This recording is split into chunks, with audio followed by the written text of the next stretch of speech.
I've always had a sixth sense for disaster, a chilling premonition that has saved my life more times than I can count. Thanksgiving was over, and I was flying back to the city with my boyfriend, Leo, ready to dive back into work. But just before boarding, a flash of dread hit me, a vision of the plane going down in flames. I panicked. I threw myself in front of the gate, shouting for them to stop boarding. Security dragged me away while passengers filmed and cursed me for causing a scene. 5 hours later, that same flight landed safely. But instead of relief, I was met with fury.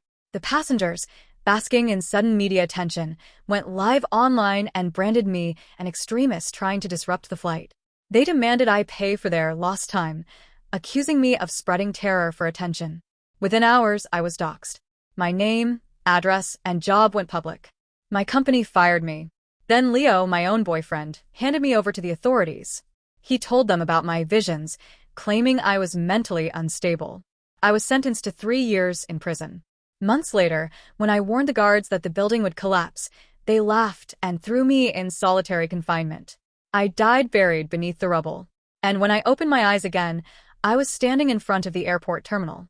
The same day, the same flight, I was alive again. Grace. Hey, Grace. Leo's voice pulled me back to reality. He grinned, that same smirk I used to mistake for charm. You just said you had a bad feeling. So what's it this time? Is the plane cursed or something? My eyes snapped open. The world tilted. The suffocating weight of death still clung to me. I looked around at the bustling departures hall and realized this was the day it all began. Last time, everything had gone wrong from the start. I'd woken up sick, feverish.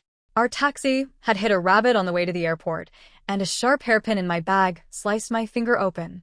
Every sign screamed at me to stop, but Leo only rolled his eyes. At the terminal, in front of dozens of passengers, he called me paranoid and unstable, even joked that I needed to be locked up. People had stared at me like I was a circus act. So I'd shut up. Until the vision hit me. The plane, the explosion, the fire. I'd thrown myself in front of the boarding gate, yelling that someone had a bomb. Leo had stood up and pointed at me like I was a criminal. The crowd turned hostile. Security dragged me away. Later, sitting in an interrogation room, I heard the news. The plane had landed safely. I felt a flood of relief. I didn't know it was just the beginning of my destruction. The story went viral. Passengers from that flight became social media stars overnight, spinning the story for sympathy. A businessman claimed I cost him millions. A bride said she missed her wedding. My face was everywhere. Crazy woman ruins holiday travel, the headline said. Strangers hurled garbage at me in public. Leo didn't stand by me. He sold me out. He handed the court every prediction I'd ever made and called me dangerous. The judge gave me 3 years in prison. The last time I saw Leo, he came to visit me behind bars, wearing a smile that chilled my blood. They were going to make you director of finance? You, he sneered. You thought you could outshine me? I don't think so. The next day, my final vision came true. The prison collapsed. They ignored me, locked me away, and I died screaming under the rubble. After my death, I watched it all play out. The passengers milked their fame online, selling cheap products to their followers. Leo took the promotion that should have been mine. The injustice burned in my veins. This time, I would not let it happen again. Grace, snap out of it. What are you daydreaming about? Leo jabbed my shoulder, impatience sharpening his tone. A woman nearby, wearing a blue hat and a showy diamond the size of a pigeon egg, chimed in. Boarding should have started 5 minutes ago. Where is this plane? I'm getting married tomorrow. If I miss it because of a delay, I'll sue the airline into oblivion. The man with the briefcase beside her kept peering at his watch. I've got $1 billion deal waiting for my signature, he grumbled. Is the airline going to pay for that? A few people clustered around him, murmuring, impressed. I looked at them, at the blue hat and the briefcase, and felt bile rise. They were the ones who'd profited most from my disgrace last time, the same faces that had led the online pile-on. Grace Shaw. Leo snapped, losing patience. I swallowed the sudden hatred coiling in my chest and turned my attention to the man I trusted least. What did you say? I asked, keeping my voice steady. I didn't catch you. They had been so merciless in my old life, so eager to humiliate me. This time, they could all board the same doomed flight for all I cared. I asked, Leo said louder now, if this plane is safe to fly. I surprised even myself with my answer. I smiled. Of course it is. His brow furrowed, suspicious. Are you sure? You said you had a bad feeling a minute ago. You said you dreamed about a crash last night. And this morning, the rabbit, the cut on your finger. He let the implication hang in the air. Leo spoke so others could hear. At the word crash, dozens of heads snapped toward us, a mix of concern and disdain settling on their faces. Once again, he had put me on trial in public. Outside, thunder rumbled against the terminal windows. Well, Grace? Is it going to fly or not? Leo demanded. At that moment, something clicked. The rabbit, the hairpin, the fever from last time, all the little accidents that had pushed me toward breakdown, they could be deliberate. Maybe he had been setting me up, nudging me until I snapped, so he could take the promotion that should have been mine. I slid down my spine.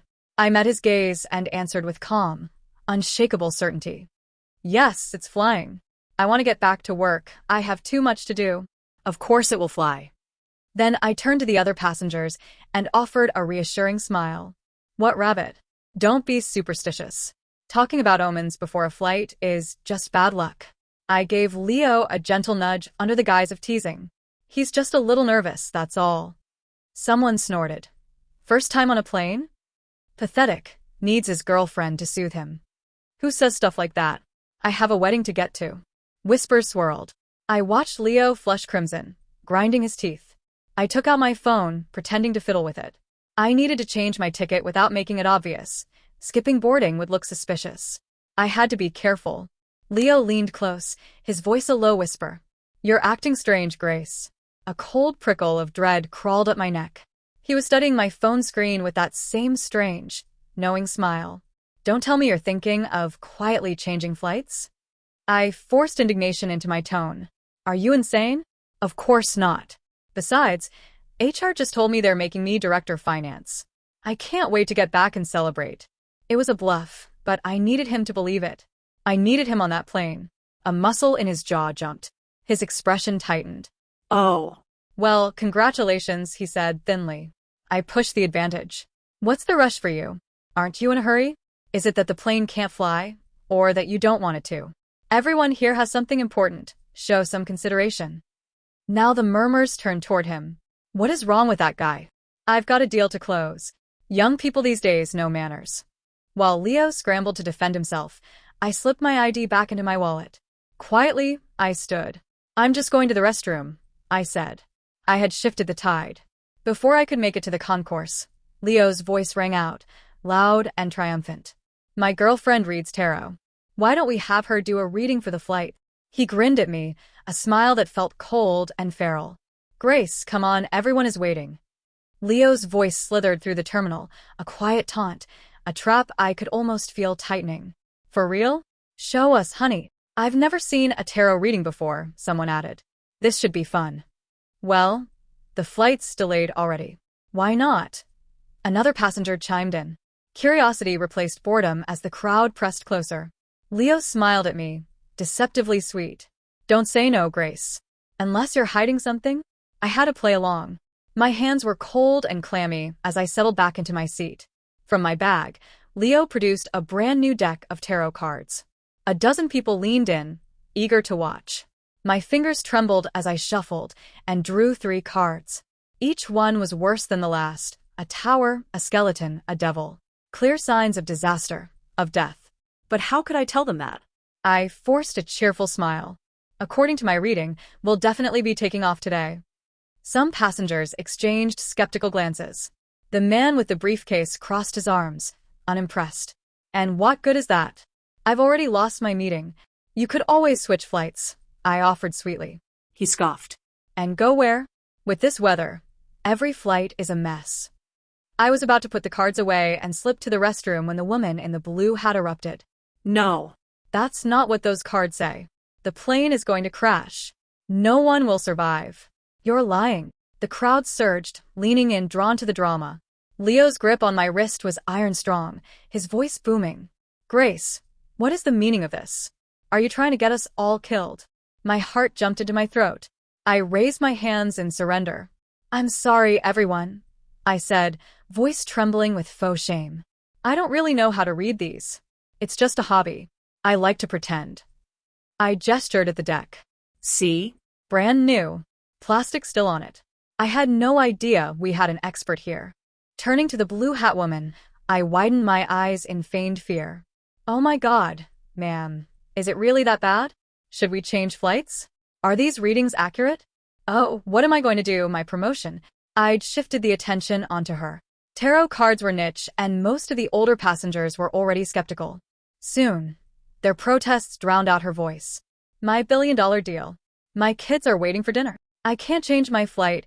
I have tenants to collect rent from. The woman in the blue hat had become the enemy, trying to derail everyone with her theatrics. Her face flushed red. Enough, she screamed. You're twisting my words. I never said anyone should change flights. I have a wedding. Blame him. He's the one who started this superstitious nonsense. While the passengers argued, the plane finally pulled up to the gate. My heart raced. Leo was busy defending himself. This was my moment. I need the restroom, I murmured, slipping away. Inside a stall, I opened the airline app. My check-in was canceled. My ticket was rebooked for the same flight tomorrow. Now I just had to handle the police after the crash. This time, no one would point fingers at me. Dead men tell no tales. 30 minutes passed. Boarding was closing. Suddenly, my phone buzzed. A text from Leo. Grace, are you still in the bathroom? Why aren't you boarding? Is there really something wrong with this flight? The text felt like ice down my spine. Strike first, I decided. The best defense is offense. I would start a spectacle. The fight we never had over the holiday. The one about the deed being in his name alone. About his mother fencing my bracelet. About every secret he thought I did not know. All I needed was one accusation to make him bolt out into the terminal, and he would run from that kind of confrontation every time. My phone rang, cutting through the plan. It was Jenna, my best friend. Notifications flooded the screen before I even answered. Her voice was a mess of tears and liquor. Grace, what am I going to do? I am pregnant with Leo's baby. Please, you have to make him leave me. Hick, my baby needs a father. Her words hit like thunder. Last time, I had missed this call because I was busy stopping the boarding. This time, the timing felt like a gift. I forced an indignant gasp, then staged a scene, stepping out of the stall and directly under a security camera by the sinks. A few women glanced over, one lingering to eavesdrop. Perfect. Exactly what I wanted. After I hung up, I called Leo. He picked up immediately, panic in his voice. Grace, they are closing the doors. What the hell are you doing? I made my voice cold. I am not flying. Get off that plane. We are going home. For a second, I thought I heard relief. I knew something was wrong with the plane. Fine, not flying. You should have said so. I let a harsh laugh slip out. When did you and Jenna start sleeping together? You disgusting pigs. No wonder you put the deed solely in your name. Do you know how much of my money fixed up that house? Jenna just called. We are settling this today, the three of us, face to face. I unloaded everything. Every betrayal, every petty theft, every concealed truth. Silence thickened on his end. Leo, are you even listening? Get your ass out here now. I screamed. He tried to deflect. Grace, I can explain, but I have an urgent meeting. We cannot let personal problems interfere with work, right? He was ducking responsibility, trying to walk away. It would not matter soon. He would not get the chance. I pushed harder, full hysteria. Work? Who cares about work? I will quit. I have never been so humiliated. Get out here now. A quiet chuckle, maybe a recording, maybe a setup to use against me later, drifted through the line. It did not matter. Grace, I am already on board. We're about to take off. Not now. Go home, cool off. We will talk when you are rational. He hung up. The airport was watched from every angle. If I was going to put on a show, I would commit. I stormed out, calling mutual friends, sobbing loudly about the affair. Back in the city, I headed straight to Jenna's apartment. I bought a meat cleaver, then pounded on her door until a neighbor peered out, eyes wide, before slamming shut. Good, let them call the police. The bigger the scene, the better. Jenna refused to open, shouting through the door. I have called the police, Grace. You could not give Leo a baby after all these years, and I got pregnant the first time. His mother loves me. She says the house is mine. Ha ha ha, the cops are here. You are going to jail. I kept hammering until the uniforms arrived. I dropped the cleaver and put on my best victim face. Officers, she is sleeping with my boyfriend in the house I paid for and she is pregnant, I said. They followed procedure, and we were taken to the station. In the mediation room, Jenna preened, rubbing her belly, condescending. "This is his baby," she sniffed. "He is not abandoning his child. You should get used to being dumped." She flaunted a bracelet, a thin gold chain that glinted in the fluorescent light. My eyes narrowed because I knew that bracelet. His mother had lost it and Jenna wore it like a trophy. Then an officer slipped in and whispered to the two handling our case. Their faces shifted from bored to alert, then to something like dread. I understood before he finished. The plane had crashed. "Ms. Grace Shaw, come with me to an interview room, please," the officer said, his voice clipped businesslike. "We have some questions." They led me away, Jenna still gloating behind us, shouting, "See? Karma. You lost, Grace. You can't beat me. We're having a baby." The steel door closed, swallowing her words. In the windowless interrogation room, the detective confirmed what I already half feared. The plane had hit a flock of birds on final approach. Both engines failed, and the aircraft tore into a hillside short of the runway. The death toll was catastrophic. Only 4 people had survived, all in first class, and they were fighting for their lives in the ICU. They told me I was a person of interest, that someone had accused me of being involved. If this had been a minor incident, I might have laughed at how absurd it sounded. Me, responsible for a crash? Was I supposed to have summoned the birds or hacked the autopilot? But this was a national tragedy, and investigators would follow every lead, no matter how implausible. "A passenger claims you predicted the crash," the lead detective said, expression flat. "Miss Shaw, why did you cancel your check-in at the last minute and rebook for tomorrow?" I stuck to the facts. My call, the confrontation with Jenna, the breakdown, leaving the terminal in a mess. I denied ever telling anyone the plane would crash. Their questions were methodical, clinical, and I answered with a tight, rehearsed truth. They grilled me for hours. They brought Jenna in to back up my story. In the end, they found nothing tying me to the disaster and released me. As I walked toward the door, I asked the detective, eyes level and voice neutral, was my boyfriend, Leo Pierce, among the survivors? Jenna, who was being released at the same time, went white. Her expression split into panic and fury. "What are you saying? Survivor? What do you mean?" The detective looked at me, then nodded once, small and solemn. He confirmed it without the theatrics. A smile jagged across my face, brittle and cold. Of course he survived, I thought. The good die young, and monsters endure. Even now, he would try to drag me down with him. I searched for the hospital where the survivors had been taken. I decided I would go see him. A few days later, I pushed open the door to Leo's hospital room. He was a ruin of bandages, his left leg gone, much of his face a raw, angry burn. Only one eye focused on me, swiveling like a predator's, and when he managed to form words they came out as a wet rasp. "You bitch." I smiled, cool and small. "Long time no see." He glared, muscles twitching. I peeled an apple with casual hands, my voice light, as if we were at brunch. "You and Jenna did me a favor, you know. If you two hadn't interfered, I'd have been on that flight. Funny, really, you're like my good luck charm." I added with fake cheer, "And congrats on the baby. At least the family line continues, right?" He couldn't answer, but his one visible eye cut into me with hate. He wanted me gone. Still, his pain was nothing compared with what I'd suffered the last time. He tried to lurch up, probably to grab me, and I kept talking. "Sorry I didn't visit sooner. Things have been insane. HR made me director of finance. So busy. Let me know when you and Jenna pick a date, I'll be there." I set the apple slices on a plate, waved, and turned for the door. Behind me came a strangled cry and a thud. He'd fallen trying to attack me, and nurses flooded the room. Let them worry about him. I noticed the woman in the blue had among the survivors. The sight sent a cold spike through me. Scum had floated to the top again, though I heard she'd lost both legs and her sight. Her fiancé had called off the wedding and demanded the ring back. I wondered who would ever buy her another pigeon egg diamond. The only bright detail was that the briefcase man had died. Good, he deserved it. In my last life, those people built their fortunes on my ruin. This time, I wanted them to ache. Walking out of the hospital, a slow calm settled over me. This was the beginning, I told myself, of a new life. But peace was short-lived. The internet erupted again. Because I'd changed my flight, I was the obvious suspect. Social feeds filled with accusations, conspiracies, and amateur sleuths. Some claimed I'd performed a ritual to save myself. People ate it up. The blue hat woman went live from her bed, eyes puffy, shouting into the camera. She's a witch. She used tarot to make this happen. Her story about lost career and a returned ring went viral, and sympathy poured in. The backlash hit like a second wave. I knew Leo was pulling strings from his bed. A few days later, grieving families appeared outside my office, demanding answers, pelting me with eggs when I left the building.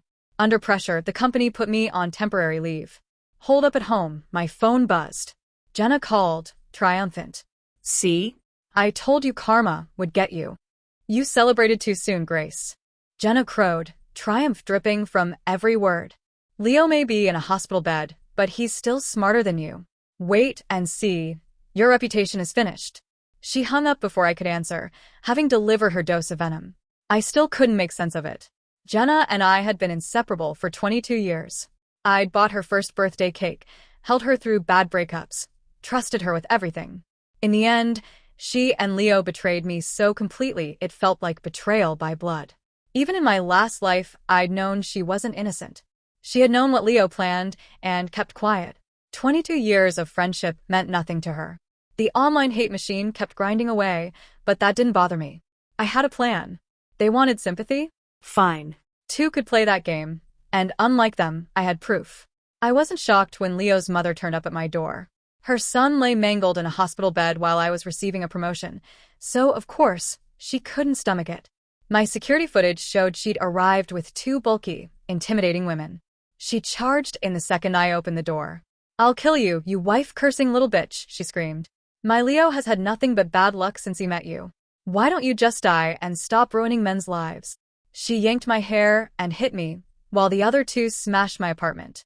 I screamed and scrambled away, deliberately stumbling and falling hard, so she would look worse. She leapt on me, slapping and punching.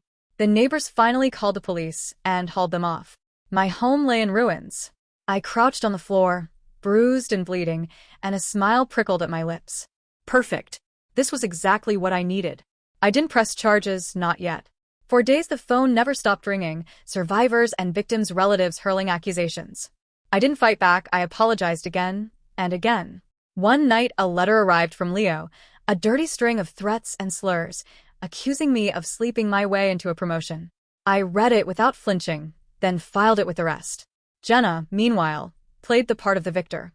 She strutted past my building in new outfits and jewelry, her pregnant belly on proud display. I ignored the posturing. I was waiting for the right moment. It came sooner than I expected. 3 days later, a memorial service for the crash victims was scheduled at a downtown hotel, every major outlet set to attend. The memorial service turned into a full-blown media spectacle, broadcast live to thousands of viewers. On my way there, I watched the live stream from my phone. At the center of it all was Leo's mother, dressed in black and performing for the cameras, crying, wailing, and tossing stacks of fake money into the air. "My son, my poor boy. How could the world be so cruel?" she sobbed, clutching her chest dramatically. "He was about to get promoted. And that vile Grace Shaw. Why is she walking free while my son lies in a hospital bed? Why didn't she die instead?" I almost laughed. At least her son was still breathing. Most of the other families didn't even have a body to bury. But here she was, turning grief into theater. Beside her, Jenna knelt, her pregnant belly impossible to miss. Her mascara-streaked face was turned toward the cameras as she wept. "Grace has no heart," she said, voice trembling. "We were friends for 20 years. When my mother was dying, I begged her for help, and she refused. She's changed. Success made her cruel." The irony nearly made me choke. 6 months earlier, Jenna had asked me for $10,000 to pay for her mother's treatment. I'd agreed, asking only that she sign a simple IOU. She'd been offended and stormed off. I hadn't realized until now that she never meant to repay me. Apparently, that made me the villain. It's human nature, I suppose, to envy the one person who walks away unscathed. Out of all the victims of the crash, I was the only survivor, and that made me the perfect scapegoat. The woman in the blue hat, the self-appointed leader of the mob, was riling the crowd into a frenzy. "Her boyfriend said it himself," she shouted. "Grace didn't want to board that plane. She told him she had a dream it would crash. They even hit a rabbit on the way to the airport, and she said it was a bad omen. They were both supposed to change flights, but somehow only he got on. What's that if not attempted murder?" If she'd warned us, none of our loved ones would have died. Her words lit the crowd on fire. Their anger surged, thick enough to choke the air through the screen. When I arrived at the hotel, I exhaled slowly. I'd already arranged for private security to be stationed inside. I straightened my coat, pushed open the doors, and walked in. What's she doing here? That's her, Grace Shaw. The whispers followed me as I made my way down the aisle. The front rows glared at me like a pack of wolves ready to tear me apart. It's her, the woman in the blue hat screamed, lunging at me. My security caught her before she reached me. I let 2 silent tears slip down my cheeks, my voice trembling just enough. I'm deeply sorry for everyone's loss, I said softly. But I'm here because I need to clear my name. I have new evidence about the so-called tarot curse and the conspiracy theories circulating online. Before anyone could interrupt, I played an audio recording. My voice came first, then Leo's, then snippets of the passengers arguing at the gate, ending with a blue hat woman's own voice shouting, "Blame her boyfriend. He's the one who started this nonsense." The room went still. Dozens of eyes turned on her. "You recorded us?" she shrieked. "How dare you?" "I'm sorry," I said sweetly. "Leo and I used to record our daily life for a vlog. It's all time-stamped." Sensing the tide shifting, Leo's mother shot to her feet. "Then explain why my son changed flights at the last minute. Why did you change yours?" The accusations resumed, but I was ready. I clicked the remote, and a presentation flashed onto the screen behind me, a timeline of evidence. A taxidermy receipt for a dead rabbit, purchased by Leo. Footage from our home security system showing him tampering with my belongings. His browser history, filled with searches like, "How to trigger paranoia in a partner." "This," I said, pointing at the screen, "is why I seemed haunted." It wasn't a premonition. It was manipulation. Gasps rippled through the room. The live stream chat exploded. Leo's mother charged the stage, screaming that I'd forged everything, but my guard stopped her cold.